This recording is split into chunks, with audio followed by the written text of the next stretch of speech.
Hey guys, before we get into this episode, I want to let you know about our How to Charge a Client guide, our 54-page digital download book that will teach you how to secure more money from your clients. From working with local businesses to some of the biggest celebrities and brands in the world, I will teach you everything I've learned about charging my clients over the past 10 plus years of my career as a freelance creator. In this guide, I walk through the process of charging clients step by step, explaining exactly how I analyze, negotiate, and land higher paying job opportunities. If you're interested in making more money as a creator, head over to shopbwnc.com and get the guide now. And we are back with another morning roast edition of the Black with No Cream podcast, where every Wednesday morning we deep dive into creative topics with the goal of giving you a daily dose of motivation and inspiration. I'm your host, Ben Haggerty, aka Ben Real Verse World. This is my co-host, David Malave. What's happening, Dave? Nothing, man. Excited for this episode. I agree. Today's topic is called One Major Tip to Accelerate Your Growth as a Creator. We referenced this in a past Patreon bonus morning roast episode. We do those every single month. We called our homie VFX legend, JR Strickland, and he brought up a really good point on that call during that episode. And he said, if you're a perfectionist, you will never finish. You have to know when it is good enough.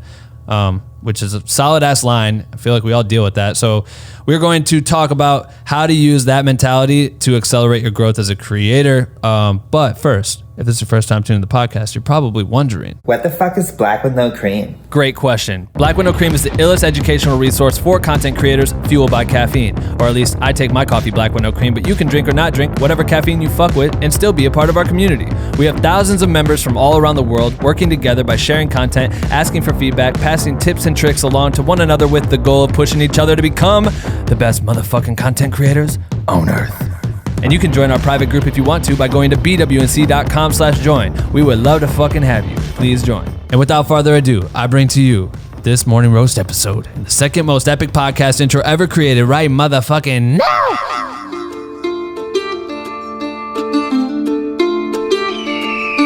Welcome to the morning roast, a place where you will get the most info from a deep dive into the topics that really need life with your host, Ben and Dave, coming to you live today.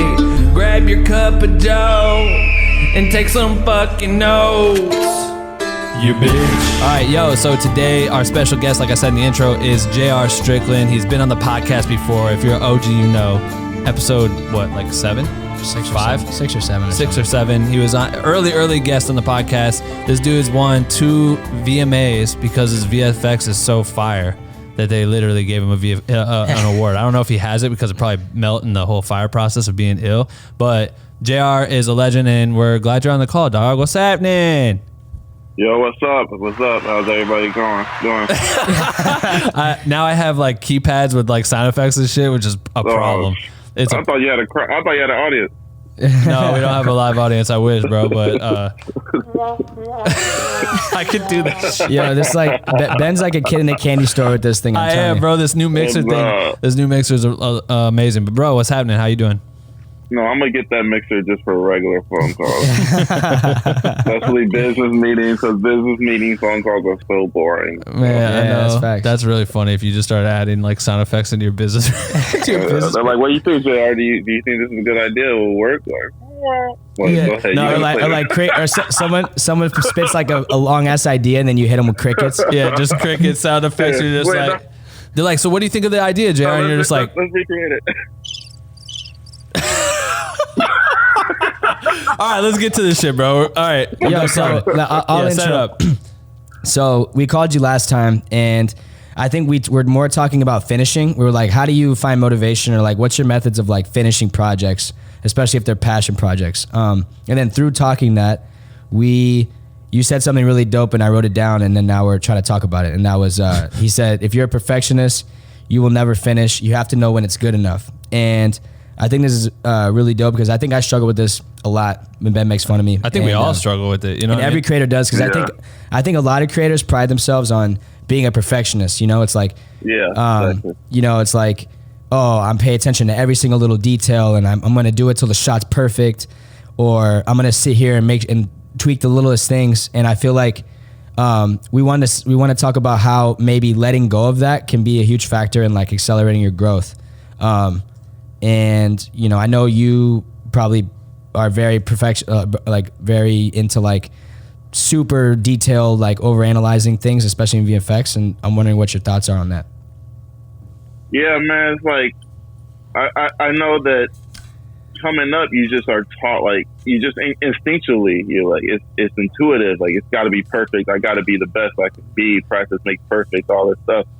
And then, you know, it starts prohibiting you from being the best that you can be. So it's counterintuitive to say it.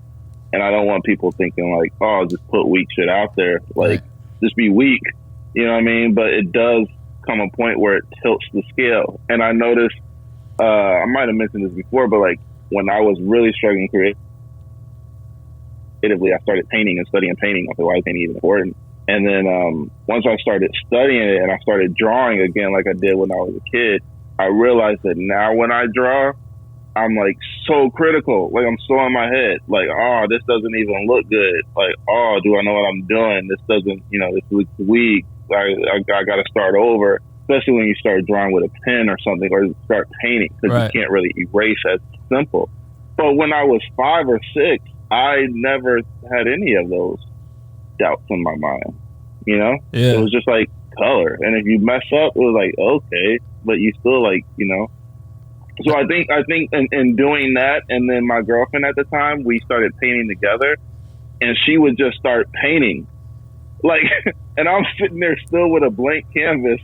I didn't even start, and she's like creating this beautiful art, and she's like, there are no mistakes, and if she just messes up, she just keeps going or goes over it. So I'm like, wow, I am really in my head now to where it's stopping me from even starting a painting because I'm so afraid of making the wrong mark. Right. Damn. And that's then I crazy started to think pushing about. myself past that. Yeah. Yeah, like as kids, man, we have no expectations and we have no boundaries to anxiety. So there's like the fear of putting something out and being criticized isn't that common for your youth until you get to like junior high and high school. I remember being in junior high and I was in art class too, and I'd be drawing.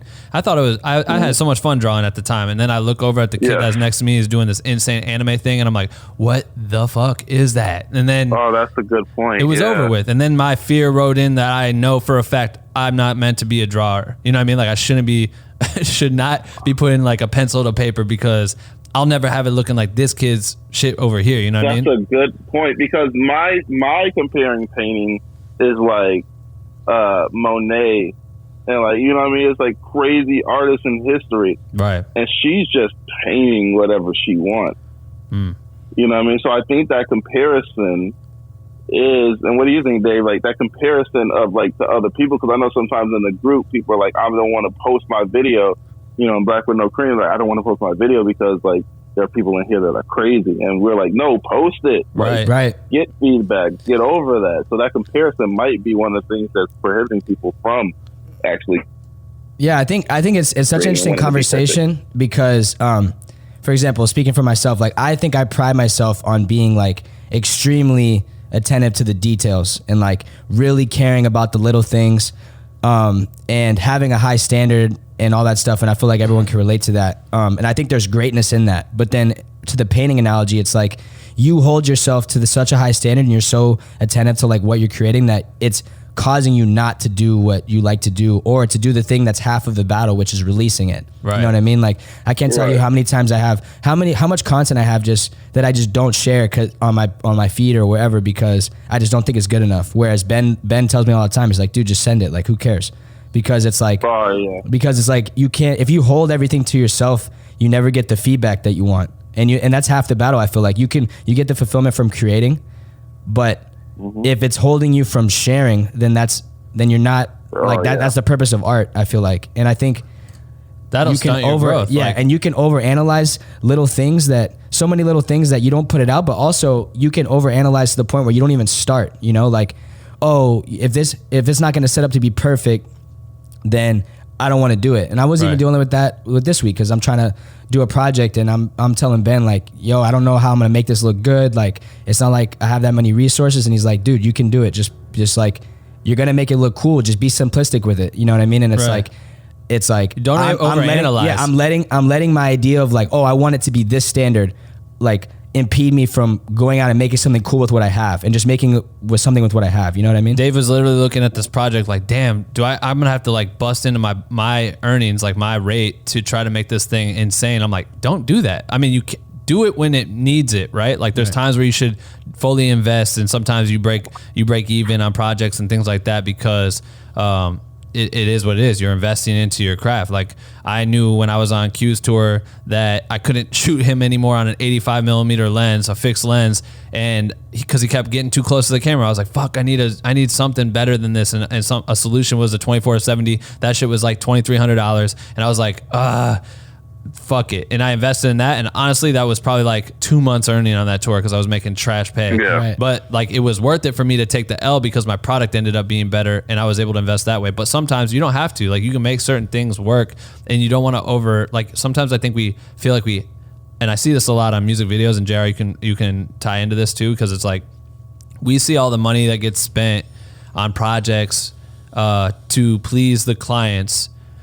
You know what I mean? For like, say, a music video. Right. They want to please the clients. They want cool chairs. They want all these things. They want monitors and all this shit for the execs to come through and sit down, and they want it. That's a standard that they've set. And then all of a sudden your budget's being just minimized because you have to buy all these extra things, or you have to, you could probably shoot it on a $5,000 camera, but instead you shoot it on a $100,000 camera because the client is going to walk in, they're going to look at it and we talked about this before we got on the call with you, JR. I was like, the client's going to walk in and look at you and be like, what the fuck is this? We paid all this money and you're using this tiny ass camera. But the reality is the result. Yeah. If you can create the result, then it doesn't matter how it got built. You know what I mean? It's how does the final product look? And if you believe in the final product, you're going to create something amazing. And that client, at the end of the day, they may be upset when they see that, or they may doubt you in that moment when they see that money not being spent on that, the question where I win or whatever. But that money is better in my pocket because watch what I do with this thing on a lower end scale or whatever. You know what I mean? There's so many ways you can look at it. Yeah, that's fire. I also wanted I think it's go on. I think that's the psychology of it. It's like you do got to understand the psychological aspect of everything we're doing. I know there's a lot of talented people, and you know they know work hard and get good at your craft. Well, some of them know that, but there's also the other side of like understand the psychology and when that needs to be employed. So there are times where you might be a little younger or something, right? And you might be like, oh, I'm only 19, 20, how do I, whatever. And doing some of those things, like having director's chairs or a monitor, might make the client trust you more in a situation like that, to where it gives you the credibility. Right. But then there's other times where it looks completely stupid because you should be keeping it on the screen, like you said. Right. So it's understanding when is it an advantage to have that, and then how do you articulate to the client that? Because a lot of it is just communication. So I feel like you know how to say, hey, yo, we don't need all that. Like, we just need this. It's going to be dope. And jack them up about it. And they're like, oh, okay. Right. Yeah. Exactly. But if you don't do it that way, then it's like, you know, if you cower to them, like, oh, yeah, we should do that. We should do that. If you break stuff down and understand how people think, and just understand, like, your biggest job is to buy you time so that you can create how you know how to create, and just buy time till they see the final product. Because once they see the final product, they're going to do whatever you want next. Right. They like you said, they don't care how it's done. So sometimes it's buying time. You know, like, once they see this, they're going to go crazy. Right. They circling back on like what we were talking about earlier. I think when we look at it from like let's take ourselves out of the client scenario and just go back to creating to create, right? And when we overanalyze, like for example, like Dave will literally sit here and be like changing, like just tweaking the scale of an image. He's like, is this centered? And like he'll just stare at it for fucking 20 minutes. I'm like, bro, that 20 minutes is so much more valuable of you could have had a better shit if you would, you know what I mean? Like there's so much stuff that you could do with that 20 minutes. But like I see so many people fear you know, the quality standard of it. But like we had a guest on here not too long ago, Red Gaskell, and in that episode, he talked about this video that he made where it was a client video and he shot the client's video, and it was all about some guy's woodworking shop or whatever in New York City. And cool, he did it. He made the edit around what they requested. And then he knew that the footage was really cool, and he had an idea to make a more cinematic version of that. And he sat on it, and I think he said he sat on it for like several months before he ever ended up doing anything with it. But over the holiday, he hopped in, edited it to a song. Finding the song took the most time, and then he just chopped the edit up and put it on Twitter, right? Just to post. It was just like, hey, here's something I did. That one video that he didn't think was anything worthy of like his time, and it took him months to even hop on it, ended up booking him like several client jobs, like high paying client jobs, because they saw it and they liked it. And it even got us talking again, because me and him started talking about, yo, we should do this for In the Field and Black with No Cream and like blah, blah, blah. So it's crazy what the power of just releasing stuff, even if you're uncertain. I'm not saying that he doubted his content, but just to put something out there, the way you get back is so powerful. What it can do for your business, what it can do for your fan base, or whatever you want to call that, etc. Like it's yeah. I think this is like a journey I've been on, and I'm so glad you brought that up, because I've talked to a couple people. I talked to Cash Bunny about this, and you know, she had a video, and she was talking about, oh, like, you know, I told her like basically I was excited for her next post or something, and she's like told me she's working on something, and that, you know, it's not where she wants it yet, and that there's some things that she's like you know, trying to tweak or whatever, and then she puts it out, and then everyone goes crazy for it. You know what I mean? Right. And it's like, yo, look, everyone loved it. And I think as a creator, a journey you go on of self-realization that like your standards are always higher than everyone else's, in the sense of like, I can't tell you how many times, like for my first project last year, I left thinking I bombed it for some reason. I remember, like I was just bummed, because I was just all these things I planned to do, and it didn't work out that way because of how crazy the set was, etc. And I'm sitting there like bummed out, like, oh, I didn't. And then turns out I edit both videos and send them, and they love them. Right. And I think as you go, you start realizing along the way to like give yourself a break and be easy on yourself, because I'm speaking from personality. Like I know for a fact my standards are always like way higher than the clients usually, because it's like you want it to be this, and it's like, and what you deliver is like, they're like, oh, this is awesome, and they didn't even expect it maybe, or whatever. Right. And I think like you can cripple yourself by like beating yourself up because you want it to be this way, but you're not like being aware enough to understand like you just have way higher expectations, and you always will. And I feel like that's valuable, because it's like you want to be shooting for the sky, right? And that's how you become great. It's like you're never satisfied. You're always searching for more, but also understand like where you're at is where you're at, and like that will, like more than not, you're gonna hit the mark, but you're aiming higher. You know what I mean? Yeah. And I think what helps with that is a couple things. It's like while you're working on it, that's the time to be pretty critical, like, because things can be changed. You know what I mean? So like in pre-production, your mind is thinking about all the stuff that can go wrong and how to fix everything. Right. Like you have to think about every single situation. I'm pretty sure when you guys were doing like, you know, the Coachella, you're thinking about every single thing that can go wrong and how to perfect any problems that might come up. You know what I mean? And then when you finish creating something like the video or project and you're editing, you're constantly thinking, how can I make this better? How can I make this better? How can I make this better? So that's where your mind is at. Right. Once you release it, a lot of that, like, you know, you still have some doubt, like, man, I should have did this different. I should have did this different. But when you remove yourself from it and look at it the first time from its own entity, you're like, oh, that's pretty dope. Right. So I think that you got to understand, like, this is the time where my mind is going critical, and that's okay, and then know when to cut it off. Because I have OCD, so I've always struggled with like things being perfect. And I remember one time in high school, I drew, like, I took a $5 bill, is Lincoln's on the 5, right? Like Abraham Lincoln. No idea, but I just spend it. Okay, there you go. You're like, what? I only know Benjamin Franklin. I don't know nothing about it, but I just spend it. But I took a $5 bill and I drew Abraham Lincoln with a pen, and like it was amazing, and I couldn't erase because it was a pen. And I think that even if there's mistakes, sometimes the beauty is in the mistakes. Facts. Right. Super facts. And then drawing that with a pen is different than the pencil. It's crazy mentally, but the beauty is in the mistakes. And when I was studying the paintings again, people were like buying paintings because it had some of the brush hair still in the painting from the artist. Facts. You know what I mean? Like they like some of that stuff. But when you pull back and you look at the painting as a whole, That's what it is. Right. So it's not about like worrying about this mistake here or this mistake here. Some people actually love that, and those mistakes actually cause you to figure out how to conquer that, like how to overcome that obstacle. But you can't learn what to overcome if you don't even start. So what another example too is like being able to put certain things out that you don't normally put out. Like how I said earlier, could like lead to new business and new avenues of creating, right? So like for you went and even out of your own money created. I don't even. Is the video done yet? The video you did with Cal, the one with the Lakers shit. That's funny that we're talking about that because that's the last. Yeah, that's something that I was holding back on. Which is funny like that's this topic from being done. Yeah. Yep. So like that. So that video alone, right? All right. You went out of your way to create something that was literally out of your own pocket. It was out of your guys' own ideas, but.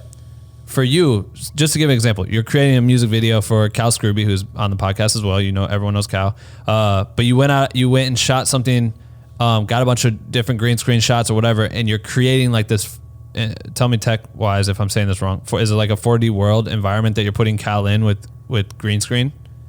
Yeah, and we can't say too much, right? But yes. Okay, so that crazy. Just to give you an example, is creating like it's crazy. It's not just a regular thing. It's crazy. It's insane. I've never done it before on this scale ever. But okay, so with that point, like you went out of your way and you're testing an idea to showcase by like no one really is going to come to JR right now for that type of video because they don't know man. Oh, you're already getting booked like that? They used to only start coming to me and like Kawika, like, hey, we got TV replacements. Hey, we got text messages. And that I was like, yo, we can do so much more than TV replacements and text messages and all these videos. Right. But because we used to do those and we did it so well, you know what I mean, that people are like, oh, and they pigeonhole you into that box. Right. So it's like, okay, I got to do things that we want to get hired for. And then remember with that Graham Bell I told you about, that was something that I thought we needed a lot of money for. And that ended up getting me to South by Southwest back in the day. You can check out the story in the old podcast. Right. But that's something that I was like, oh, I need this. And literally on the set, our light broke. And I was sitting there with just a house lamp as our main source of light and still figured it out. Right. It's like I don't recommend going into stuff trying to be like that. But something magical happens when you just try everything you can. Exactly. You figure it out. Something magical just happens where you're like, oh, okay, I got it. I figured it out. My point on it is, you at the time when you started that Cal shoot and started creating the project, you wanted to create that to showcase people as like spec, yo, I do this, right? Like, and I can do this style and I can create something that looks like this, that's unreal. People haven't seen this before, whatever. Now people can understand that you do more than just TV replacements or painting things out or whatever. Like they can understand that you do, etc. because you're testing it. You may get to experiment different on music videos, but that only goes as far as what people are going to assume that you can do. This is a way for you to showcase what you can do and your talents and ability around this style of creating. And then, but like you've been working on it forever. So is there like a level to like, you want to stunt on people and show them how fire this shit is. But at the same time, that's going to come back to if you're your own boss, you're the one that's dictating when you're going to release this, and putting the pressure on yourself to make sure that it's fire because you can really release it whenever. So you're like, oh yeah, I'm going to release this next week. And then you like look at it and you're like, wait, what if I do this? Yeah. How do you deal with that type of shit? I think that it goes back to like the psychological aspect of it, of safety, and our minds like love things that are safe. So it's a survival mechanism. So anything in life, like where we're at, is comfortable, we're safe.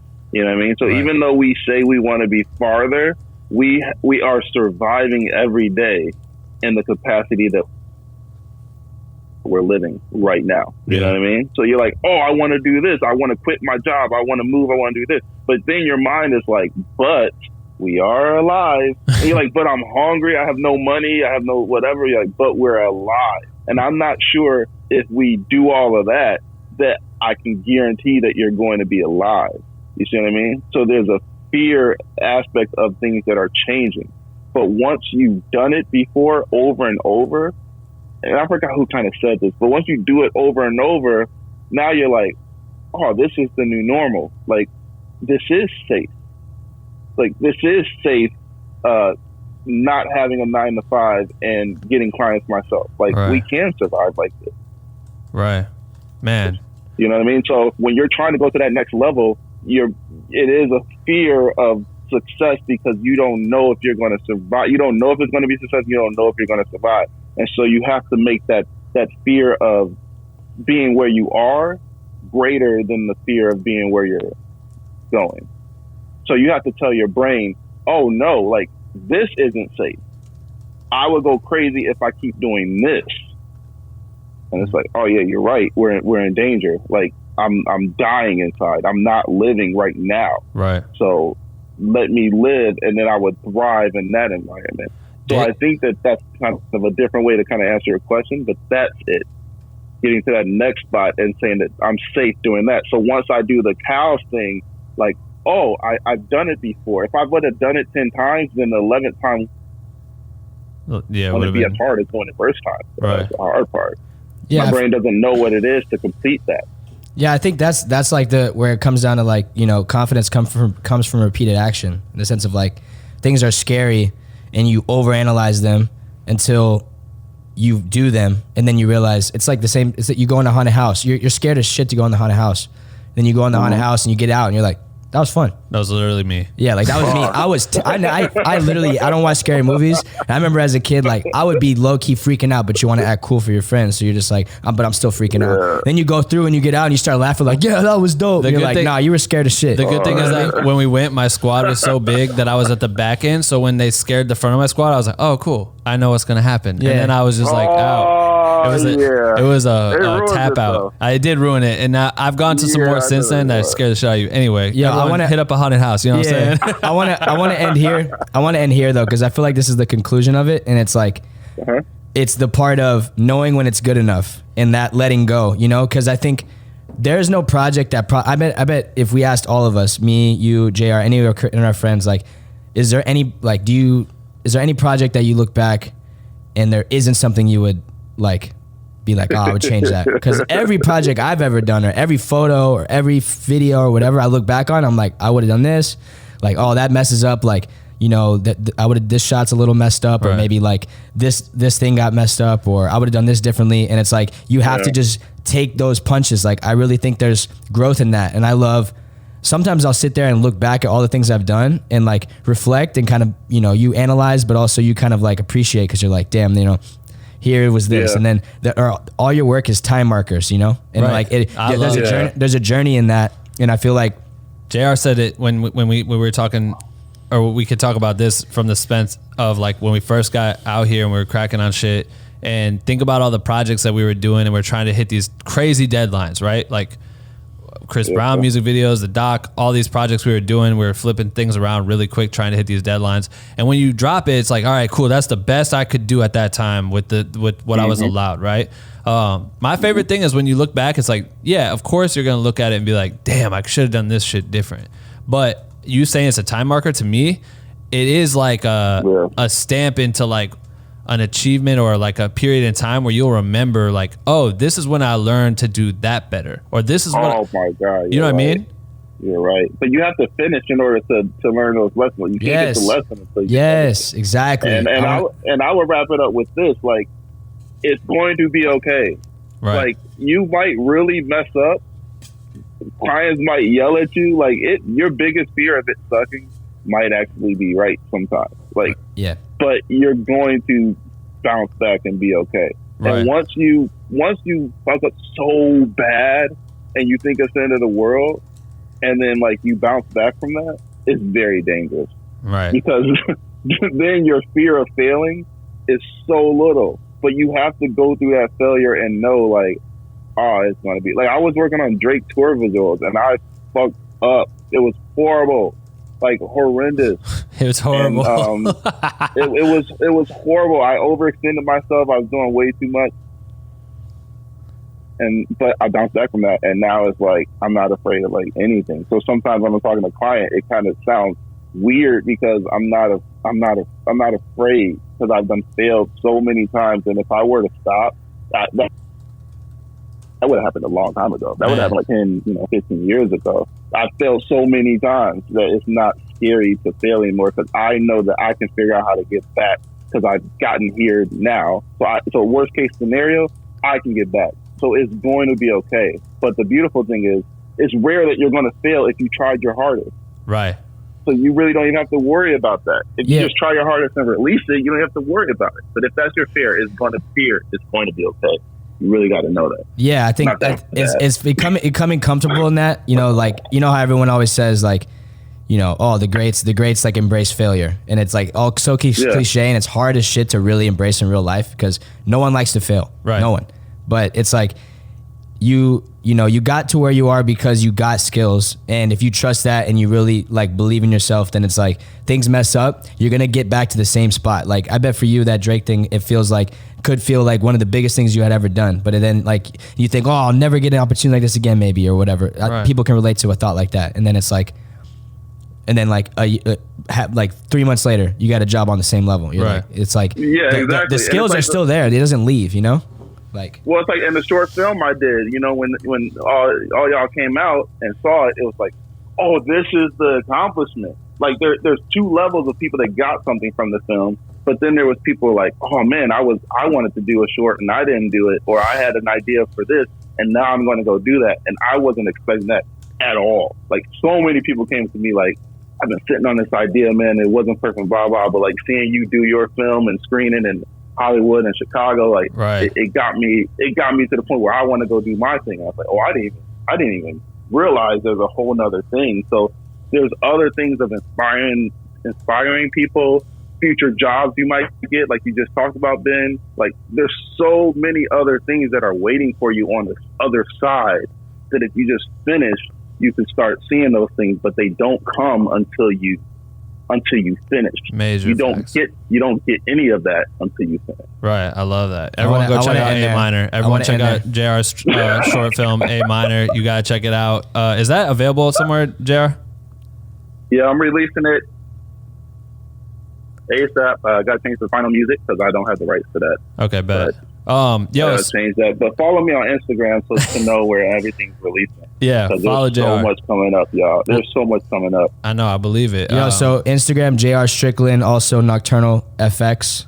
Yes, follow. I don't get no applause. No, you know you can't. I just had to look at which pad it was. Yeah, JR. This is also my other favorite preset that came with this shit. And I swear to God, audience, we won't do this all the time, but this is my favorite. They bring in like this intro song, and I like just doing this. And that's it for JR Strickland. Thank you for listening to the podcast today. You know what I mean? Like, what is that? Yo, okay, so JR, we always wrap the podcast, the morning roast, with the question of the day from our Patreon community. Yep. And so as everyone knows, we do that every week. So if you want a chance to ask a question, you can go join us at jointhehomies.com and ask your question on our private Discord channel. But I want you to weigh in on this one. I don't want to get too deep into it because I think that there was a great conversation that happened today that it just spawned off, and there was all kinds of communication about it. But just for a quick tip on this suggestion, there was a creator named Luke, and Luke asked, if you're going from a full-time job and you're getting into, we're going to do an entire morning roast on this, so this will just be a brief response. But if you're going to go from a full-time job and tap into going freelance, right? What for you? What would you answer this as? When is it okay for, like, how should you start building your clientele? Like, how should you go about starting to find clientele? Obviously, you have your job. You don't want to leave it too soon, but you do want to go freelance full time. So when do you find that safe point to jump ship? And also, like, how would you go about doing that? This is funny because Ben is the one that told me when I was about to leave Riveting, like, yo, get your stuff together, man. I did. Like, get your stuff. So I was like, I'm scared to talk to people. People come on my own. Hey, that piece of advice I gave you got me in deep shit with Lauren, because I talked to JR the night I got back to Iowa, and I haven't been home in a long time, and she was trying to hang out with me, and I sat on the phone for 2 hours with JR. Like, yo, get your shit together and just fucking connect with people. That was like what I kept saying. Yeah, that's what boys are for, though. That is what boys are for. I think you just gotta use what you got, and don't try to do anything crazy. Like, just use what you got and understand that if you're waiting for it to be a perfect time, a perfect client to come along and sweep you off your feet, you know what I mean? And you're like, now I'm gonna leave because I'm secure. That might not ever happen. Right. So it's using what you got and understanding that what was I going to say? It's like using what you got, the understanding there's never a right time, and that there's no ceiling when you're on your own, and there's no floor. Right. So because there's no floor, it's going to be terrifying if you keep looking down. Right. So if you're like, oh, I'm going to leave this job, but what if I don't have money? What if I don't get clients? What if I don't do this? But you got to understand there's also no ceiling. Yeah. So if you trust yourself to just do everything you possibly can, like everything in your power that you possibly can, which includes not only getting better at the work, but again, taking care of your mentals, like Marshawn said, like taking care of your mind, and then studying the other parts that you haven't studied, studying the business, studying trends, studying where things are going, studying how to talk to people, how to do all that stuff. All that stuff is just as important as studying the art. So don't wait for no right time. There ain't going to be no right time. Facts. And there ain't going to be no right transitions. And you're not going to get the clients that you want, wrapping it up like what we talked about earlier, until you start doing the projects that you want to do. Yeah. So those clients will come once they see that you're doing it. So man, if anyone's ever blessed enough, that was scripture. That was fucking scripture. If anyone's ever blessed enough to get JR's phone number, you can get this shit on the daily. Yeah, on if the you call daily, this guy. dog. That was crazy. This is what it is. No floor and also no ceiling. I love it. We're writing that down, bro, because we're doing an episode on its own because we had a great conversation today. Yeah, it was unreal. There's so much more to talk about. Yeah, let's do that. Yeah. Yo, thank you very much, bro. Appreciate you doing this. This is our first time testing out this whole new system of bringing a guest on. Dog, that was fun. I want to do that more often. I feel like it went well, right? I feel like it did. Yeah. Everyone loved it. Everybody loved it, man. Yo, thank you so much, bro. Big shout out to everyone. Shout out to our new Patreon member, Dominique Davenport, for joining the Patreon. That's fucking awesome. And anyone who leaves a review on our iTunes, that's sick. Shout out to JR for doing this. Check out, the links are going to be in our description. So wherever you're listening to this, go follow JR right now.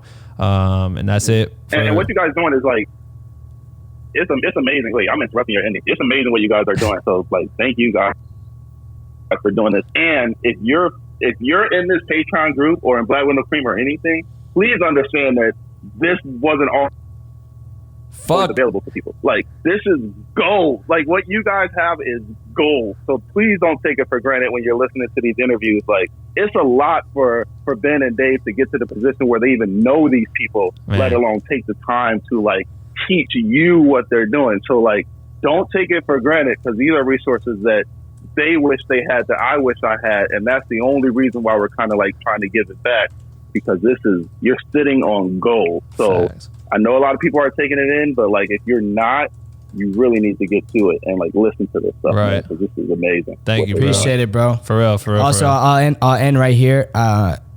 If you haven't listened to his interview, I promise you, do yourself a favor. I'll literally never forget the moment. I was driving home from the camera rental store in San Antonio, still trying to figure shit out, and I listened to JR's interview, and I swear I was so inspired, like my heart rate was up.